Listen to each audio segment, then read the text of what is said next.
په دې لوست کې موږ غواړو د وخت او فصل لغتونه زده کړو. در این درس می‌خواهیم لغت‌های مربوط به وقت و فصل‌ها را بیاموزیم.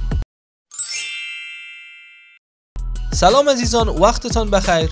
ما در ویدیوی گذشته روزهای هفته و ماه‌های سال را آموختیم و در واقع این ویدیو مکمل ویدیوی قبل هست که در مورد وقت‌ها و فصل‌های سال تدریس میشه. اگر ویدیوی قبل را تماشا نکردین، در آخر ویدیو لینکش را میمانم و پیشنهاد میکنم حتما ویدیوی مربوط به روزهای هفته و ماه‌های سال را هم تماشا کنین. و اما برای حمایت از ما لطفاً ویدیو را لایک کنین، کامنت بگذارین و با دوستانتان به اشتراک بگذارین. وقت او فصل لغتونه مهربانی وکړئ زما وروسته تکرار کړئ. لطفاً بعد از من تکرار کنید. پسرلی، پسرلی. اوړی، اوړی. منی، منی. ژمی، ژمی. اونی، اونی. کال، کال. ورځ، ورځ. ګړی، ګړی. دقیقه، دقیقه. ثانیه، ثانیه. بجې، بجې. نوت: تفاوت گړی و بجه چی است؟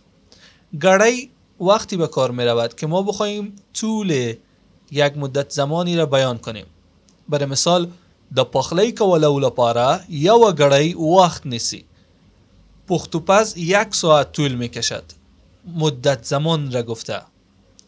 اما بجه وقتی به کار می رود که ما بخواهیم خود زمان را بیان کنیم.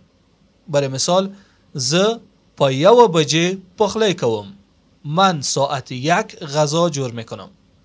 اینجا زمان را، خود زمان را بیان کرده. گهیز، گهیز. بریزر، بریزر. غرمه، غرمه.